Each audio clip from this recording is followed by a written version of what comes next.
I'm gonna let you in on a little known secret. Arlington was the very first city I settled in when I made my move to Dallas. You know, it honestly just made the most sense as it was smack dab between Dallas and Fort Worth. Plus, I'm a big sports fan, so being close to the Cowboys Stadium was also a plus.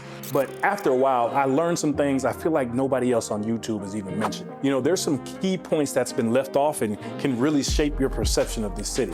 So if you're thinking about making a move to the Arlington area, I'm gonna go over 7 reasons you may want to avoid this city, and the last one may even come as a surprise. My name is Mark with the Living Here in Dallas team, and every single day my team and I get emails, calls, and texts from people just like you who are looking to make that move to the Dallas Metroplex.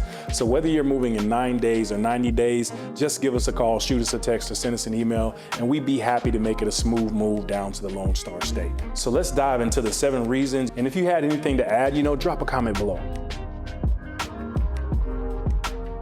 So let's start with the weather. During the thick of summer in July and August, you can expect to have the highest temperatures in the Arlington area. We're talking about an average temperature of 96 degrees, and normally we have, 20 days or more of 100+ degree heat. So yeah, it's a very hot climate in the summertime, which a lot of people are kind of surprised by, just how hot it gets sometimes and how humid Arlington can actually be.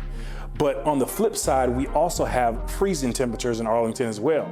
A lot of the experts are saying that these hot summers are not going away, and due to all the climate changes, it's going to be here to stay. There's been a significant rise in heat-related illnesses. We're also seeing long periods of time where there isn't any rain, causing droughts in a lot of these communities to have water conservation alerts. Another negative is that Arlington is located in what we call Tornado Alley. Now, Arlington is on the southern tip of Tornado Alley, but they do experience occasional tornadoes, sometimes in the spring and into the summer months. I think it's also important to mention that we have severe thunderstorms that come to the area as well. And with these thunderstorms, you might experience, hail, high winds. It can sometimes feel like you're in the middle of a tornado, even if there isn't one. So just expect that you may end up having some roof damage during some of these tornadoes or high wind times. You may have to get your roof replaced, so that's something just to be aware of. Another thing that I feel like they really missed the mark on in Arlington is the downtown area. So downtown Arlington is really not a destination. There's a couple of bars and restaurants that, you can go to, and they do have like parades and different festivities down there. But if you're looking for a place to hang out, downtown Arlington just really isn't the most happening of locations. You'll either want to go to downtown Fort Worth or to downtown Dallas. So let's switch gears and talk about the crime. So, any large city is going to have its issues, and Arlington is no different.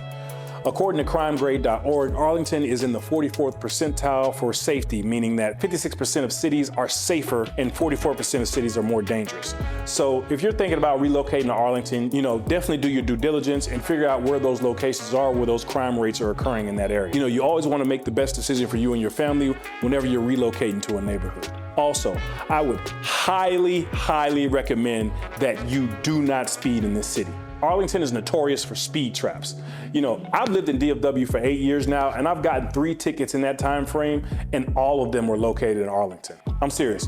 The cops are like chameleons. They really know how to blend in, and they have their specific hiding places, and you'll find yourself pulled over if you decide to speed in this city. If you're a foodie like I am, enjoy the fine dining, Arlington is just not gonna be the place to satisfy your cravings. In fact, there's a limited amount of restaurants that, could be considered fine dining. I think they have Mercury Chop House, there's a Papados and a Cheesecake Factory, but that's about it for the fine dining.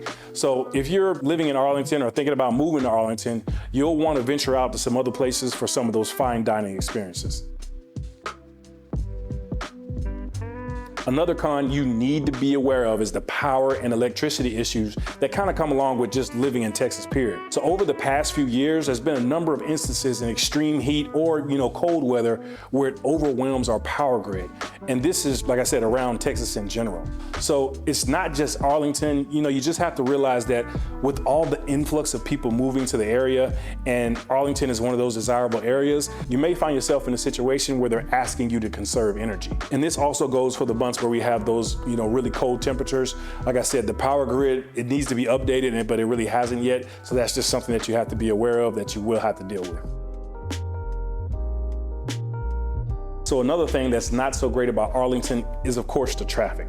Because Arlington is located between two major metros, you have a lot of commuters that are not just from Arlington, but they're just going to different suburbs through Arlington.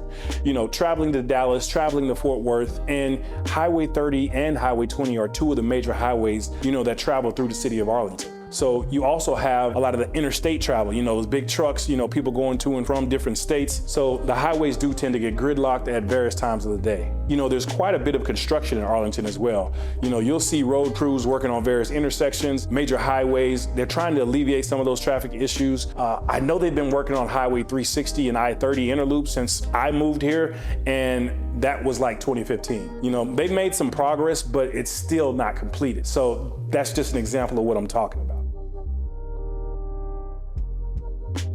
So if you're considering buying a property in Arlington, just realize the age of the homes.